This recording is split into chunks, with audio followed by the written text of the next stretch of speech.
Hello children, hope you all doing good. Let's start today's chapter, chemical substances and chemical reaction. Introduction. On the basis of physical state, matter is divided into three groups: solids, liquids and gases. These are made up of elements or compounds.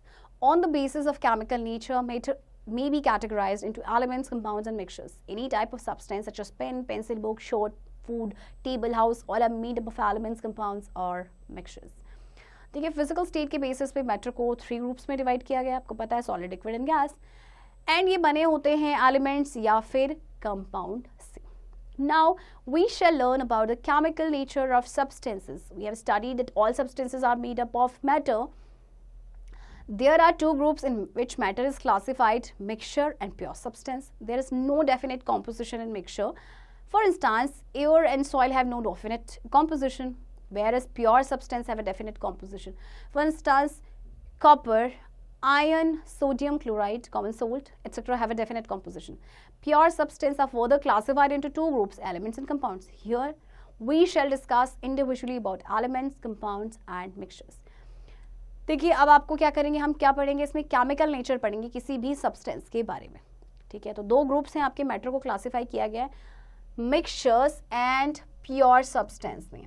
अब mixtures में क्या होता है कि कोई definite composition नहीं होता है, जैसे कि एयर की बात करें या सॉइल की, कोई डेफिनेट कॉम्पोजिशन नहीं, जबकि जो प्योर सब्सटेंस होते हैं उनकी डेफिनेट कॉम्पोजिशन होता है.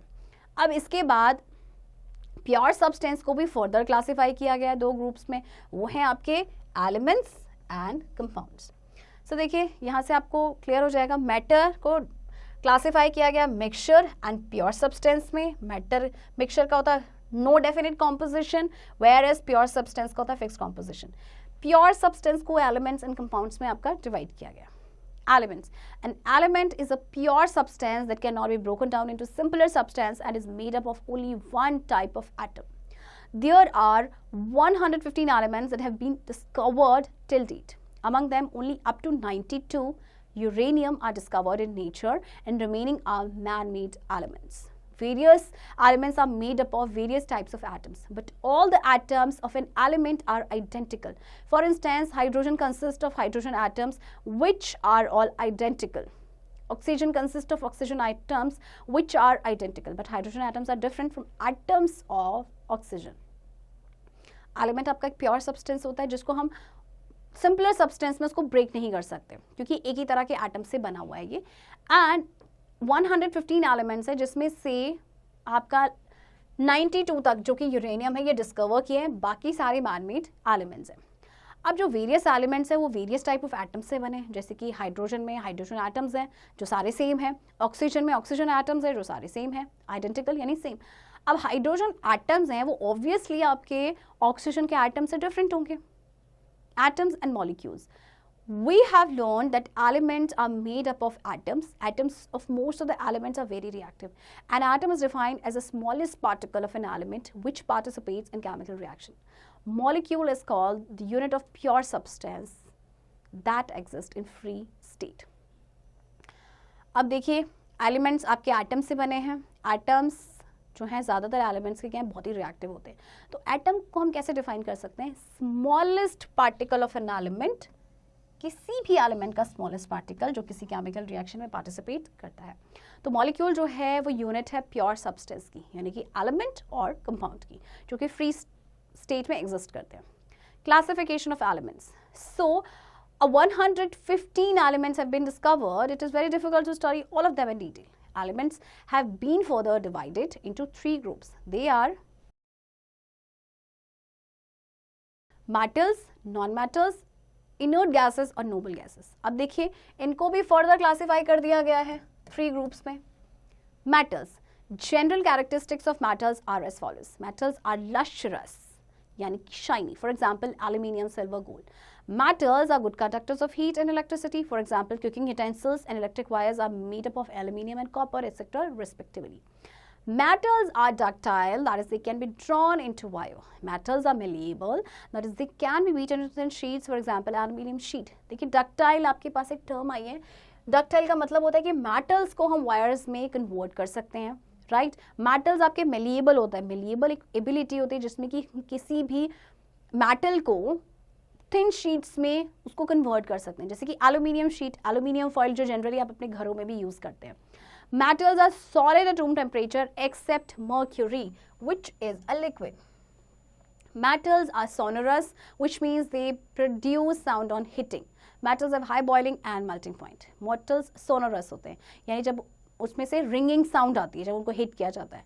Metals का high boiling and melting points होते हैं.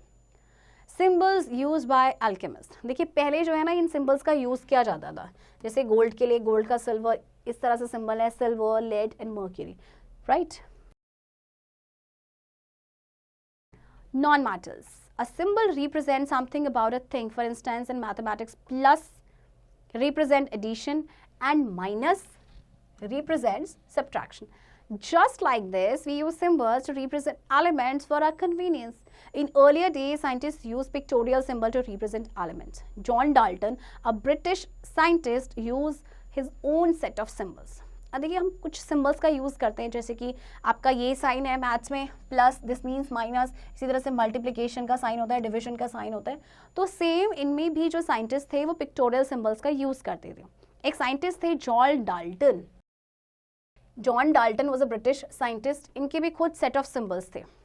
अ Swedish chemist J.J. Berzelius first proposed the modern system. In this system, an element is represented by first letter of its name. For example, carbon is represented by C. Some elements are represented by two letters. The first letter in capital is followed by small letter from the name. This is in order to distinguish between elements whose names start with the same letter. For example, carbon, cobalt, and calcium are represented by C, Co, and Ca respectively. In the case of some elements, the initial letter is taken from the Latin name, like gold's Latin name is aurum, so its symbol is Au. अब एक Swedish chemist थे J.J. Berzelius, उन्होंने modern system को propose किया.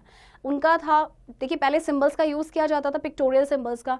अब उन्होंने क्या किया कि जैसे कार्बन है, राइट, कार्बन को फर्स्ट लेटर दे दिया C represents carbon.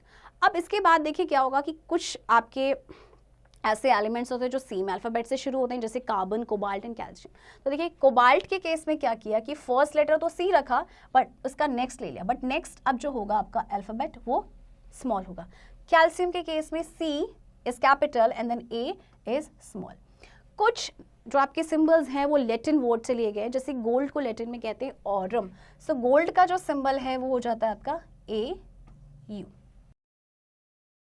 General characteristics of non-metals. There are 22 non-metals elements. At room temperature, non-metals are either solid or gases except bromine. Non-metals do not have luster or shining surface except iodine. अच्छा देखिए जो non metals की जो property होती है metals की just opposite होती है. मेटल्स आपके शाइनी होते हैं, नॉन मेटल्स आपके शाइनी नहीं होते except iodine. Non-metals are bad conductors of heat and electricity except graphite. So again, there is an exception. Non-metals are non-ductile, that is they cannot be drawn into wire. Non-metals are non-malleable, that is they cannot be beaten into thin sheets. Non-metals ना तो ductile होते हैं तो उनको wires में नहीं convert किया जा सकता, आपके malleable भी नहीं होते इसीलिए उनसे thin sheets नहीं बना सकते. Non-metals are non-sonorous, that is sound cannot be produced on hitting. Non-metals have low melting and boiling points. Inert gases or noble gases. There are some elements, 6 elements, which do not react to any other elements or their atoms. These are found only in air in very small amounts. That is why they are called inert gases or noble gases. अब हमारे पास कुछ ऐसे elements हैं, आपके पास मात्र 6 ऐसे elements हैं जो किसी दूसरे एलिमेंट के साथ नहीं रिएक्ट करते हैं उनके एटम्स के साथ. ये आपके हवा में पाए जाते हैं बहुत थोड़ी क्वांटिटी में, तो इसीलिए इनको कहा जाता है इनर्ट गैसेस और नोबल गैसेस. दोनों का मीनिंग सेम है, right. Symbol of elements. Noble gases and then symbol. देखिए ये आपके इनर्ट गैसेस है, helium, neon, argon, krypton, xenon and radon. इनके सिंबल्स आपको यहाँ पे गिवन है. Compounds. A compound is a pure substance formed by the chemical combination of 2 or more elements in a fixed ratio. Example, common salt and water. You already know that molecule is the smallest particle. Every molecule of a compound is identical. That is why we say a compound is a pure substance. For example, molecule of sodium chloride NaCl contains 1 atom of sodium and 1 atom of chloride. Water H2O contains 2 atoms of hydrogen and 1 atom of oxygen. It combines together in the ratio of 1:8 by mass. Compound आपका pure substance होता है जो chemical combination से बना होता है 2 या ज़्यादा एलिमेंट्स की, बट फिक्स रेशियो में होता है. जैसे अगर हम कॉमन सॉल्ट या वाटर की बात करें, है ना, तो NaCl आपका कॉमन सॉल्ट है. इसमें आपका देखिए NaCl का फॉर्मूला है आपका NaCl, this is sodium chloride. 1 atom of sodium and 1 atom of chloride. इसी तरह से आपका वाटर का फॉर्मूला है H2O. इसमें आपका क्या है, देखिए 2 atoms of hydrogen and 1 atom of oxygen. 2 atoms of hydrogen and 1 atom of oxygen, जो कि आपके combined हो रखे हैं एक fixed ratio में, which is 1:8. A set of chemical symbols showing the elements present in a compound and their relative properties is called chemical formula. So ये देखिए, ये इनके chemical formulas होते हैं, right? Chemical reaction. Many chemical changes take place around us, such as milk changing into curd, digestion of food in our body, rusting of iron, burning of fuel, etc. During these processes, molecules of one substance undergo chemical changes and form new molecules. In the scientific language, a chemical equation consists of symbol of elements or formula of compound. The original substance which undergoes changes are known as reactants, and new substance formed are called products. Thus, when one or more substances, elements or compounds undergo chemical changes. देखिए क्या होता है chemical reaction में, इसमें क्या होता है, बहुत सारे केमिकल चेंजेस होती हैं हमारे आसपास. जैसे कि आपका मिल्क जो है कर्ड में चेंज होता है, डाइजेशन होता है फूड का, आयरन का रस्टिंग है, बर्निंग ऑफ फ्यूल है, ये सारी आपकी केमिकल रिएक्शंस हैं. तो इसमें क्या होता है कि आपके जो ओरिजिनल सब्सटेंस जो चेंजेस जो विच गो अंडरगो चेंजेस उन्हें बोलते हैं रिएक्टेंट, एंड जो न्यू सब्सटेंस बन के आता है वो होता है आपका product. Symbols of some metals and elements. देखिए आपको नेम दिए गए इंग्लिश में सोडियम. अच्छा, आप सिंबल इसका Na है, आप सोचेंगे सोडियम है तो S होना चाहिए था, बट Na क्यों है, क्योंकि इसका नेम जो है लैटिन में है वो नेटिनम है, इसीलिए इसको सिंबल दिया गया Ma. मैग्नीशियम Mg, एल्यूमिनियम ये आपके सेम है, एल्यूमिनियम Al इस तरह से दे दिया. अब पोटेशियम का P ना हो के K है, बिकॉज इसका लैटिन नेम है कैलियम, सो इसका सिंबल है K. इसी तरह से कैल्शियम का होगा Ca. क्रोमियम का आपका होगा Cr. और ये सारे सिंबल्स आपको दे रखे हैं, and please go through it. Then non metals आपके पास दिए गए हैं, इनका स्टेट क्या है. जैसे कि हाइड्रोजन रूम टेम्परेचर पर गैस है, सिंबल नाइट्रोजन गैस है. इसी तरह से देखिए ब्रोमीन आपका क्या है, लिक्विड है, एंड इसका सिंबल है Br. Some common compounds of acid, base and salts which formula are given below in the table. देखिए आपको केमिकल फॉर्मूला दिए गए हैं कुछ कॉमन एसिड्स के. जैसे हाइड्रोक्लोरिक एसिड का फॉर्मूला है HCl, सल्फ्यूरिक एसिड है H2SO4. इस तरह से आपके ये सारे ही कॉमन एसिड्स हैं. अब आपके ये कुछ कॉमन बेसिस हैं और इनके फॉर्मूलाज आपको गिवन है.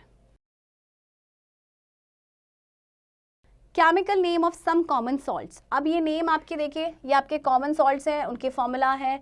देन आपके कुछ नाइट्रेट सॉल्ट्स हैं, राइट, नाइट्रेट सॉल्ट्स हैं, उनके फॉर्मूला है. देखिए नाइट्रेट सब में आ रहा है. देन आपके कुछ कॉमन कार्बोनेट्स हैं, कार्बोनेट का आपका सिंबल होता है formula CO3, this is carbonate, right. And then आपके पास कॉमन सल्फेट्स हैं, है ना, और सल्फेट, देखिए सल्फेट उसके फॉर्मूलाज हैं. Either absorbing or releasing energy and forming new substance, we call it a chemical reaction. देखिए या तो एनर्जी रिलीज हो रही है या फिर एब्जॉर्ब हो रही है और न्यू सब्सटेंस बन रहा है, तो उसे हम कहते हैं chemical reaction. Conditions of chemical reactions. One or more substance must undergo a chemical reaction. The releasing or absorbing of energy must occur in the reaction. There must be one or more new substance produced after the reaction. देखिए अब chemical reaction के लिए conditions क्या होना क्या जरूरी है कि एक या एक से ज़्यादा सब्सटेंस उस must undergo chemical reaction, right. जो आपका रिलीज हो रही है एनर्जी, एब्जॉर्ब हो रही है, वो भी होनी चाहिए रिएक्शन के दौरान, एंड एक या एक से ज़्यादा न्यू सब्सटेंस जो है वो बनना ही चाहिए after the reaction. Characteristics of a chemical reaction. In a chemical reaction, the reactants converting into products are characterized by the following features. अच्छा देखिए कुछ आपकी प्रॉपर्टीज है केमिकल रिएक्शन के, तो कैसे पता चलेगा कि केमिकल रिएक्शन है. सबसे पहले evolution of a gas. Some chemical reactions produce gas. Gas can be identified by testing it. The evolution of a gas is shown by an arrow pointing upward. For example, when zinc granules react with dilute sulfuric acid, hydrogen gas is evolved.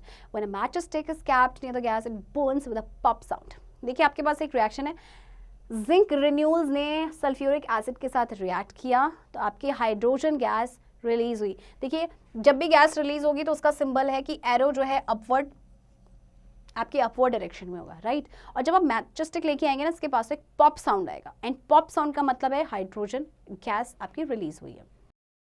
So first characteristic क्या है आपका, evolution of gas. Change of a state. In some chemical reactions, the physical state of reactants undergo changes. For example, when hydrogen gas burns with oxygen gas, water in liquid state is formed. अच्छा, अब क्या होता है chemical reaction में ना, कई बार क्या होता है कि स्टेट चेंज हो जाता है. जैसे कि देखिए, हाइड्रोजन आपकी एक गैस है, ऑक्सीजन आपकी एक गैस है, जब दोनों रिएक्ट करेंगे तो बनाएंगे H2O, and H2O is what, water, जो कि आपका क्या है, लिक्विड है. ओके, अब ये देखिए जो आपके लेफ्ट साइड होते हैं जो रिएक्ट करते हैं, इनको बोलते हैं रिएक्टेंट्स, राइट. एंड जो एरो के राइट साइड होते हैं, ये होता है आपका प्रोडक्ट. फिलहाल तो यहाँ पे एक ही प्रोडक्ट बना है, प्रोडक्ट और products. Third is changes of colour. In some chemical reactions, the reactants lose their color. In such cases, the reaction is characterized by the color of products. For example, when green colored copper carbonate is strongly heated, a black residue of copper oxide is produced. अच्छा, chemical reactions में color change हो जाता है. For example, देखिए, copper carbonate को जब heat किया गया तो कॉपर ऑक्साइड बना एंड कार्बन डाइऑक्साइड बना. ओके, कॉपर कार्बोनेट था ग्रीन कलर का, और जब हीट किया गया तो जो कॉपर ऑक्साइड बना वो हो गया ब्लैक कलर का. Formation of precipitate. When two chemicals, normally in solution state, react, an insoluble substance is formed. The formation of precipitate in a chemical reaction is shown by an arrow pointing downward. For example, when silver nitrate, colorless, is mixed with a solution of sodium chloride, colorless, a white precipitate of silver chloride is produced. देखिए अब क्या होता है, precipitate. Precipitate का मतलब होता है आपका इनसॉल्युबल सब्सटेंस, जैसे आपकी कर्ड होती है, कर्ड जैसा substance, that is called precipitate. Precipitate को रिप्रेजेंट करते हैं डाउनवर्ड एरो से. जैसे कि सिल्वर नाइट्रेट ने रिएक्ट किया सोडियम क्लोराइड के साथ, दोनों ही कलरलेस थे, तो AgCl बना, यानी silver chloride, right. And arrow downward है, that means precipitate, and white colour का प्रेसिपिटेट बना, right. Next is energy changes. Almost all reactions are accompanied by energy changes. During the reaction, energy is either absorbed or released. When energy is released in the reaction is called exothermic reaction. For example, when carbon burns in air, heat is released. देखिए almost जितनी भी reactions होती हैं उनमें या तो heat absorb होती है या फिर हीट रिलीज होती है.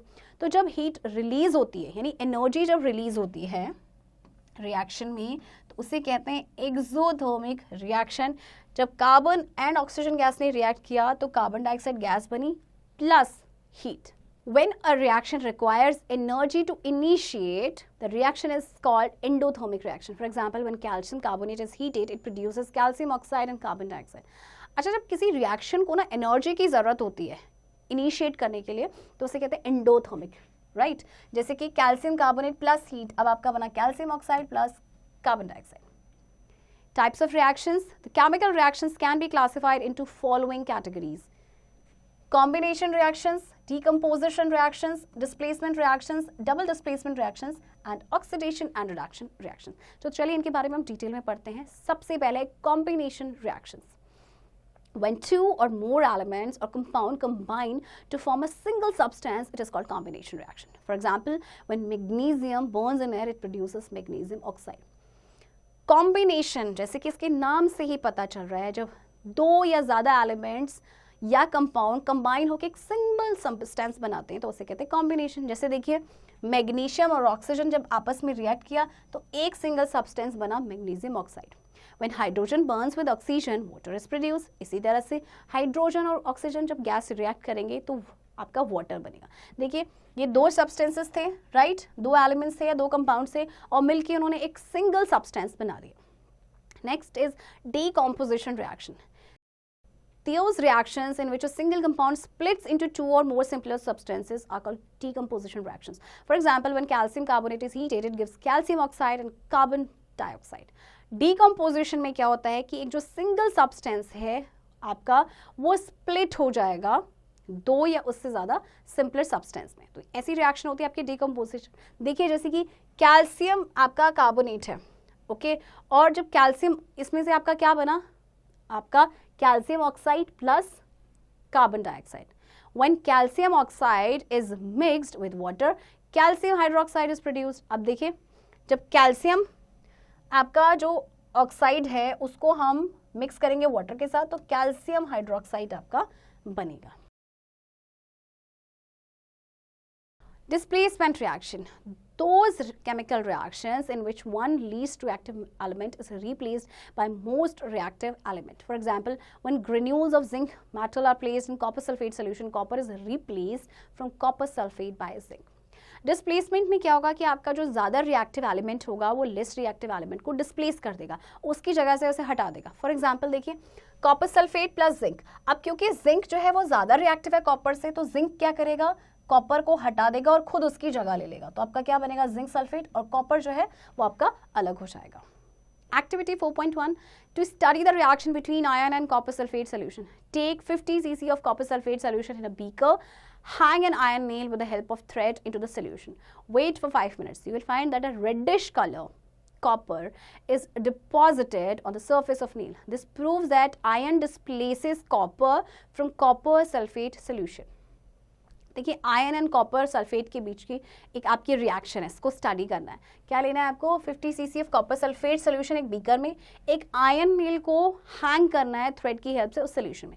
5 मिनट का वेट करेंगे, उसके बाद आप देखेंगे रेडिश कलर जो कॉपर है वो डिपॉजिट हो जाएगा कहाँ पे, ऑन द सर्फेस ऑफ नील. इसका मतलब क्या है कि जो आयन है उसने कॉपर को डिस्प्लेस कर दिया है कॉपर सल्फेट सोल्यूशन से. Double displacement reaction. Those reactions in which two compounds react with exchange of their atoms are called double displacement reactions. For example, when silver nitrate solution is added to sodium chloride solution, a white precipitate of silver chloride is formed. अच्छा, double displacement जैसे आप किसके नाम में, इसमें दो compound जो है वो रिएक्ट करेंगे with exchange of their atoms. जैसे कि देखिए सिल्वर नाइट्रेट सोल्यूशन को ऐड किया गया सोडियम क्लोराइड के साथ. अब देखिए, अब आप ये देखिए कि जो सिल्वर है वो आपके सोडियम की प्लेस पे आ गया, राइट, एंड जो सोडियम है वो आपका सिल्वर की प्लेस में आ गया. तो ये in the above reaction silver is replaced by sodium. इस रिएक्शन में देखो सिल्वर को किसने रिप्लेस किया है, सोडियम ने. Oxidation and reduction reactions. When oxygen is added in a reaction, it is called oxidation reaction. For example, when carbon combines with oxygen, carbon dioxide is produced.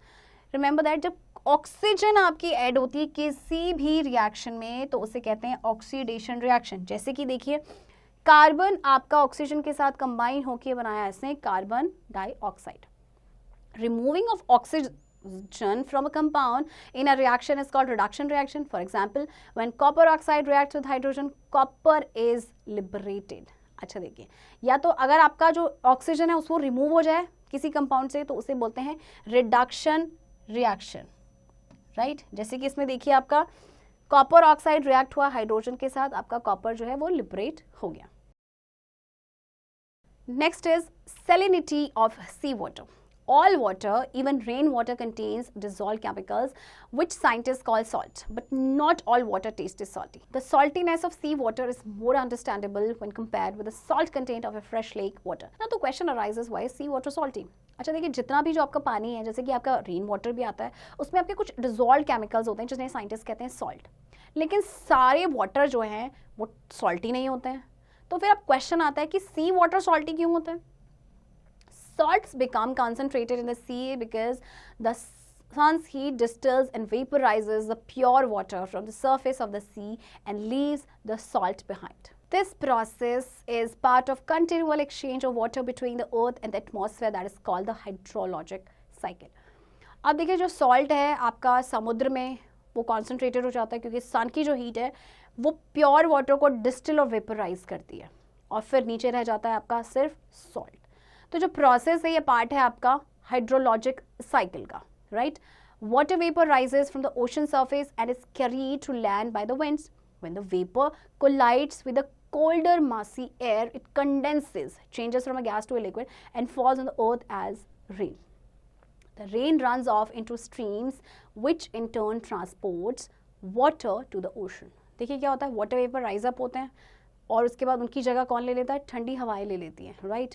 तो उसके बाद क्या होता है कि जब वेपर्स कोलाइड करते हैं कोल्डी मासी एयर के साथ, वो कंडेंस हो जाते हैं एंड देन अर्थ पे वो एज ए रेन गिरते हैं। रेन जो है फिर आपके स्ट्रीम्स में जाती है जो वाटर को ट्रांसपोर्ट करते हैं फिर ओशन में। Evaporation from both the land and the